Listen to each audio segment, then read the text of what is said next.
Hi everyone, I'm Gladys Perez, one of the occupational health nurses on the industrial athlete team. I want to welcome everybody today. We're going to have a little talk about mental health, something that affects us all in different ways, whether it's at work, home, or in between. And to give you a quick perspective on how common mental illness really is, or mental health issues, I want to go over a few numbers that speak for themselves. And this is directly from the National Alliance on Mental Illness, NAMI, which is actually a great resource for anybody who's experiencing any sort of mental health concerns. So 1 in 5 U.S. adults experience a mental illness. So 1 in 5, that's 20% of the population. The average delay between symptom onset and treatment, can anybody take a guess on how many years it takes from symptom to treatment? 5 years. 10 years. 11. Is it I really? can see 11 that, years. because you think you could push through it. Right, Okay. right, exactly. 11 years. And something that I find interesting, because we're going to tie, mental health and physical health, but rates of cardiometabolic disease, so, high blood pressure, even things like diabetes, are twice as high in adults with a serious mental illness. So everything goes hand in hand. And over the world, depression is the #1 leading cause of disability as well. So let me ask you this, guys. Do you tend to keep quiet when you're not doing well? Absolutely. I do. Somewhat, yes. Somewhat? Yeah. Yeah. I do. Yeah. But is it not doing well, or just, there's times where I'm quiet, but I'm reflecting or thinking or maybe processing Yeah. thoughts, whatever. But I don't feel like I'm not well. It's just my mind process of Okay. how I handle things. And that makes sense. And I'm glad that you brought that up, Clint, because sometimes when we're not doing well, and I do this too, I keep it to myself, and it just stays buried. But one of the good things that you said is that you process it and you reflect, right? That's a really great thing to do if you are just not mentally, physically well. You're thinking about it, you're reflecting on it. But some of us tend to just ruminate, meaning that you become almost obsessed about those thoughts, right?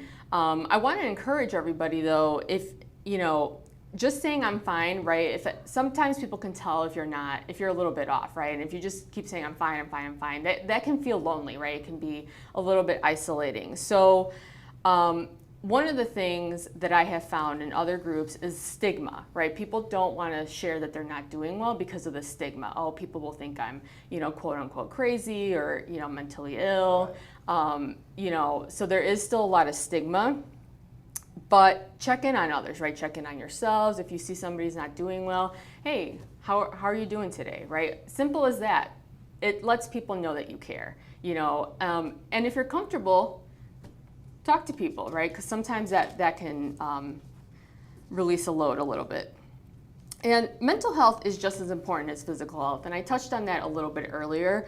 But mental and physical health are really connected to each other, because mental health can affect your physical health. If you're not mentally well, you're not going to want it to make healthier choices, like be active, maybe make the right choices nutrition-wise, maybe hydrated. It kind of, you lack that motivation, right? And if you're not physically well, that can also affect your mental health as well.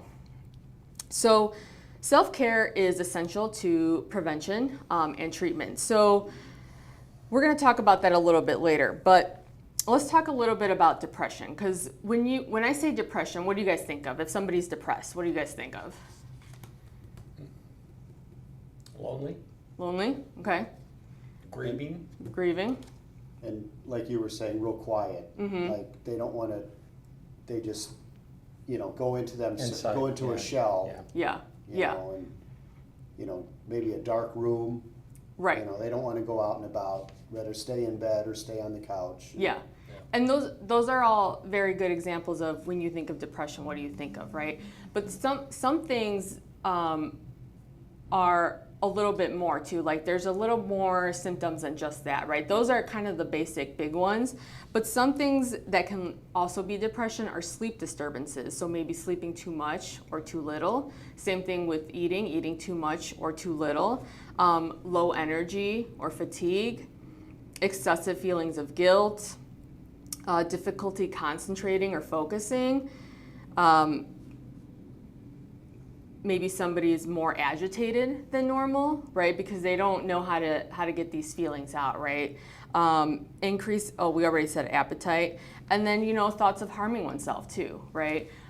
So a lot of these it doesn't mean somebody's depressed, but if you notice something, with your coworkers, your friends, your family, and you say, hey, that's kind of off from their normal behavior, it's something to maybe ask them about. Okay. So outside stress, we all have it, right? We all have work stress, outside stress. So what do you guys do for your stress? Outside of work? Outside of work, inside of work? I personally, I'll go to the gym, and that relieves stress. And summertime, jump in the pool. Yeah. And and either cleaning the pool or swimming in the pool, to me, that's a relaxing technique. A project at home, whatever, cutting the grass, building a cabinet, fixing whatever. Yeah. Just something like that. Yeah. I would What go you with that do? one too. I like keeping busy. I call it putzing. Yep. I enjoy it. Keeps my mind off of whatever it is that's bothering me. Yeah. Not that I want to, forget about it. It's just, it gives me clarity. It's a process system. Yeah. You find something to keep your mind occupied, and then you go back to whatever the problem was when your mind's more calm. Yeah. Maybe. And that's a great point. It's something that keeps you occupied, but it's something individual to you, right? Not everybody has the same self-care routine, right? Like Phil, I also, enjoy physical activity. So if I do physical activity in the morning, I'm usually set for the rest of the day. There was a few weeks ago, I couldn't go all week to the gym, and I noticed myself having more anxiety, being a little bit more cranky, and I was like, oh, I haven't gone to the gym all week, and I really attribute it to that. And self-care doesn't have to look like this big process, right? Self-care is just everyday things. Are you getting 7 to 8 hours of sleep? Are you eating healthy, right? Eat the rainbow. That's what people like to see. Fruits, vegetables, grains, protein, staying hydrated. Those are all forms of self-care, right? Is taking care of yourself and your body. A relaxing activity. Some people like to meditate. I have tried to meditate. Have you guys tried to meditate? Yeah, That's not very successful. Yeah, it's right. It's not for me, and again, it doesn't have to be for you. What I have tried is something called box breathing, which actually does kind of reset your nervous system a little bit. And what it is 4 counts in, hold for 4, and then 4 counts out, and you do it 4 or 5 times in a row, and that is something that really helps me. And practicing gratitude. I actually do that every night. Every night I think about what I'm grateful for the day. And maybe it's something simple like, I got all the green lights to work today. It can be something that simple. Right. It doesn't have to be, I won the lottery. Yeah, that does work for me. Great. Yeah. If you truly understand what it is to be grateful, Yeah. life takes on a different meaning. Absolutely. But you really have to understand the word. 'Cause once you do and you kind of try to live it, life is a little different. Right. And I challenge you guys, if you guys don't practice gratitude and our audience, think of one thing, at least one thing you're grateful for that day. Even if you had a bad day, what was one thing you were grateful for? And it was, even if it's, I woke up, right? I woke up today. And chances are it's probably pretty easy to find one thing. Yes, right. I think everybody could find one thing. And another one is stay connected. Clint, you mentioned loneliness, right, for depression. And I think, especially after COVID, they have seen depression rates increase a little bit because people were so isolated during that time. And loneliness is a big factor. So, stay connected to your friends, your family, your chosen family. Maybe join a club if you're new to the area. There's a lot of social media groups that you can join in that area. Join the gym. A walking club, anything that you're interested in, right? I know there's knitting clubs, right? Or book clubs. So something that connects you to other people. Volunteering is a great one as well. All right, so when someone is struggling, whether it's work or at home, what are some things that we can do? Have you guys ever been in that situation? In our positions, we could say yes. Yeah. I think Because so. we know there's certain things that happen to our coworkers as feeder drivers. We tend to know a lot about their families, or just some things that happen to them while they're out on the road, or something they witnessed, and it could affect them. We've had some issues with, where our drivers are a little bit traumatized at something that they witnessed, and we try to talk to them, and Resources for Living is kind of our go-to. We talk to them about Resources for Living. But we kind of look for signs, and we try to talk to our coworkers. Absolutely.